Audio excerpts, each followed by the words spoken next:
Today is Thursday, September 14th, 2023. It's a little bit rainy. There is no rain at the moment, but very small droplets sometimes. So it's neglectable. In 20 minutes, I will head to my office, but at the moment, I am sitting at a small park in the church where I usually park my car. So this is the way I do it every morning. It's becoming a ritual for me now. I used to read English article at home or at the office, but now I'm trying to read article in the sunshine, under the sunshine, and in the natural environment. Today we are going to read how American ginseng industry is, and let's find out what it is all about. And I'm trying to read this article to practice English because I am Korean. I work for Korea Telecom KT, the number one carrier in Korea. But in 2 or 5 years, I have to retire from my beautiful company. I am very proud of my company. I am an engineer / salesman and a strategist. But when the time comes, you have to get out of the airplane with a golden parachute. So if you do have any ideas, suggestions, or job openings for me, please don't hesitate to contact me. This one is from modernpharma.com. How the Hunt for Wild Ginseng Changed America by Emily Baron Koldloff on March 8th, 2022. So it's about 1.5 years old. In his new book, Luke Magnus shows just how integral ginseng was and still is to the Appalachian experience. Really integral? Ginseng root is known for its therapeutic and healing properties. Photographed by Artin One Shutterstock. So you have to have a license permit to use this photo. It's from Shutterstock, right? So ginseng root is known for its therapeutic and healing properties. So that's good expression. Ginseng root is known for its therapeutic and healing properties. There was a time not long ago when ginseng studied the forest floor. Really? When ginseng studied the forest floor. So ginseng is a singular noun. From Alabama up to the foothills of New York and further west, pointed leaves with jagged edges and small bead-like red berries popped out of the rugged hillsides. Native Americans used the root as a stimulant and to treat headaches, fever, indigestion, and infertility. Even the infertility, indigestion, fever, headaches. Native Americans, rugged hillsides, jagged edges, pointed leaves with jagged edges. Wild ginseng was similarly prized throughout Appalachia as an aid for digestion and for giving users a boost of energy. Wild ginseng, similarly prized, right? That's good expression. Wild ginseng was similarly prized throughout Appalachia as an aid for digestion. It's been promoted as a sexual aid used to treat erectile dysfunction, and for a time it became a backbone of the Appalachian economy. But after decades of over-foraging and mass extraction, wild ginseng is no longer plentiful. These days, going to dig ginseng or sang is less of a pastime and more of a hunt. with the locals hiding their favorite secret spots to preserve what's left of the plant. Secret spots. So it's instead of being a pastime, less of a pastime, but more of a hunt. Less of a pastime, but more of a hunt. Less of pastime, but more of a hunt. Here, right? Less of a pastime, more of a hunt. As Luke Magnet writes in his new book, Ginseng Diggers, the history of ginseng is not simply a story of plant cultivation or resource management. The history of ginseng in America and Appalachian states specifically is also the story of transition to capitalism. The root and herb trade serves as a reminder that the specific impacts of the region's capitalist incorporation depended on the ecology of a particular commodity's production. In other words, the popularity of ginseng pushed Appalachian communities further out of subsistence farming and into wage-earning roles. Further out of subsistence farming and into wage-earning roles. Wage-earning roles. Subsistence farming. Subsistence farming. Subsistence farming is a lot to put on a little plant, but Menget did plenty of research, although it was not always as easy as it might seem for such a prominent plant. You are looking at sources that nobody's looked at before, he says. You are piecing together a research landscape that didn't exist before. Ginseng Diggers. Luke Menget, author of Ginseng Diggers, holds a wild ginseng root. Photo courtesy of publisher. He looks back to the 1700s when American ginseng was first found to be purchased in a global market, expanding from there. While Menget pours his research skills into the book, he is a history professor at Dalton State College in Georgia after all. His first connection to ginseng is familial one. Growing up in Kentucky, familial, right? Family. Familiar. That's maybe first time to come across this adjective, right? Family, familial one. Growing up in Kentucky, Menget listened as his grandmother's knee at his grandmother's knee as she talked about digging for wild ginseng. Being able to put those experiences into a broader context and realizing that those activities were a significant part of Appalachian history. It helps contextualize my family history a bit more, Menget says. Contextualize. Subsistence farming,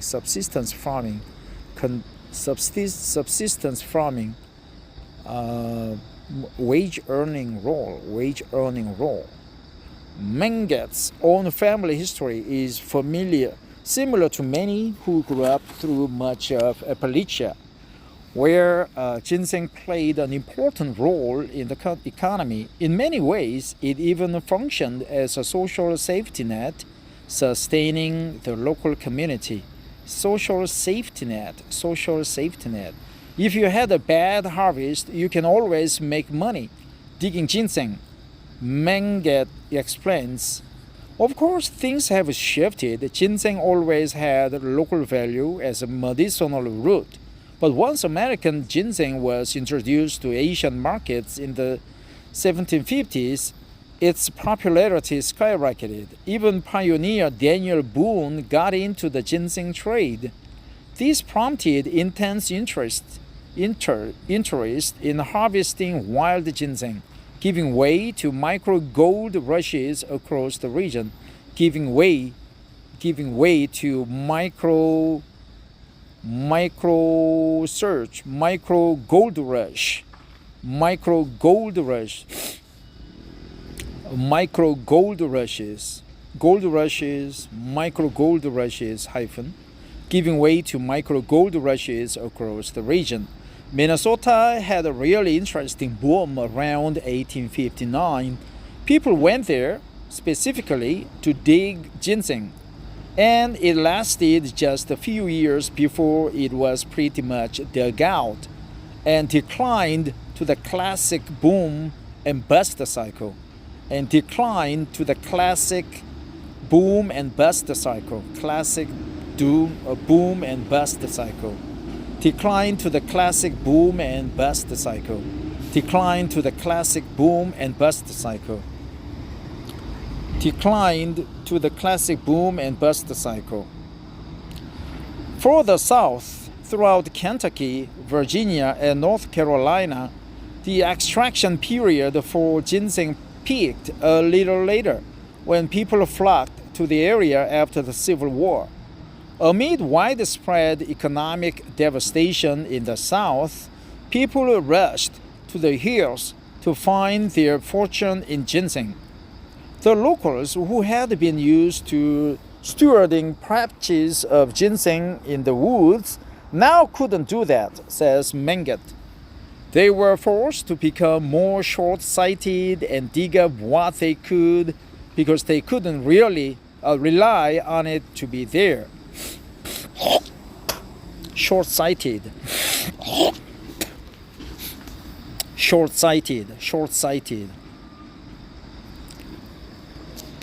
North Carolina and Georgia became the first states to try and staunch the mass extraction of ginseng by instituting a ginseng season with harvesting forbidden outside of the mandated times.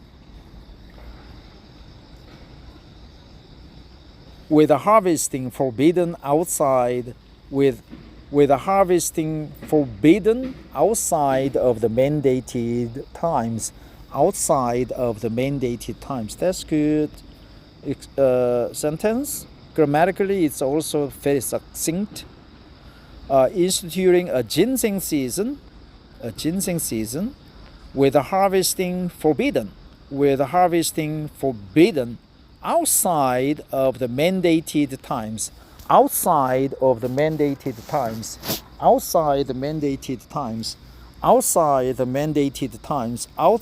mandated times.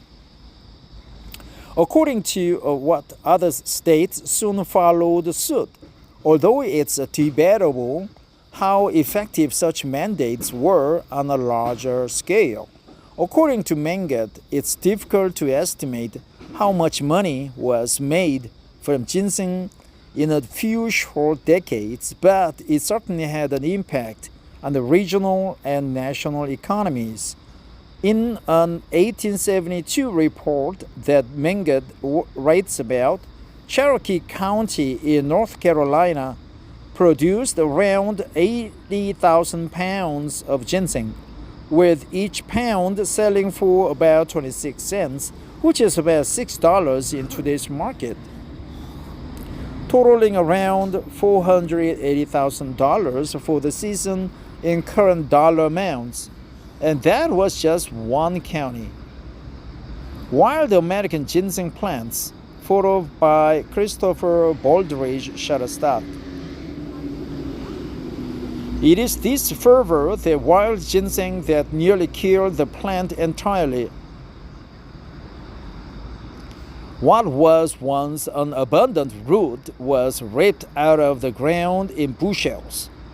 Because ginseng has a decade-long growth period, it isn't easily replaced. Decade-long growth period.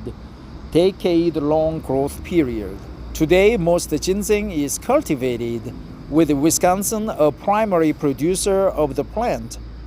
Although there are still spots where wild ginseng grows, such as Pennsylvania and Tennessee, most diggers are secretive about their hunting grounds. Menget understands the compulsion. While ginseng can be cultivated, it needs a lot of shade as well as a specific soil density. soil density. Because there was a shift in the thinking of this free-growing plant as being private property. People were used to hunting for it, and it was difficult to convince everyone that someone has exclusive rights to it. Menget says that concept was difficult to enforce in some of these mountain communities. Plus, many people simply prefer the hunt. Spotting those pops of red berries bursting through the green forest floor is a rush. It's a sport that never fully died. It's simply lying low, living on in the Appalachian foothills. It's simply lying low, living on in the Appalachian foothills. It's simply lying low. It's simply lying low, living on in the Appalachian foothills. Fully died is a sport that never fully died. Is a sport that never fully died.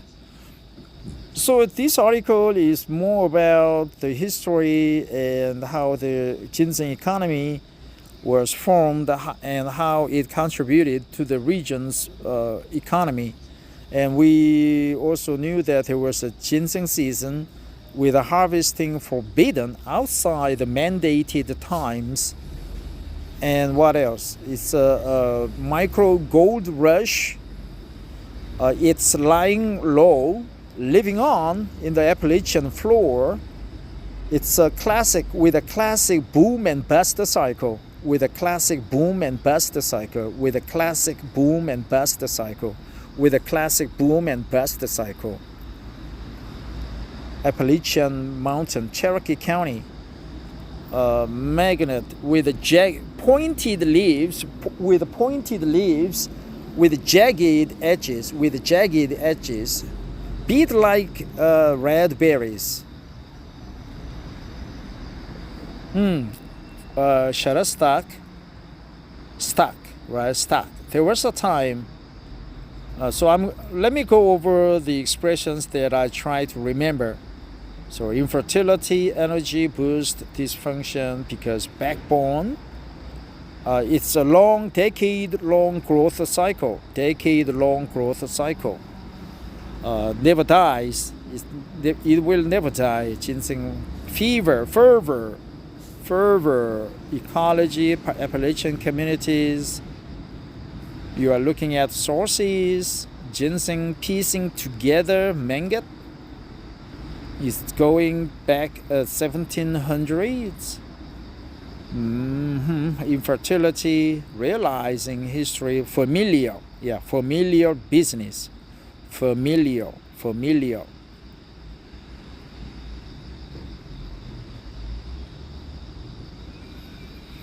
Dick Ginseng, secret spots. The classic declined to the classic boom and bust cycle. Declined to the classic boom and bust cycle. Decline to the classic boom and bust cycle.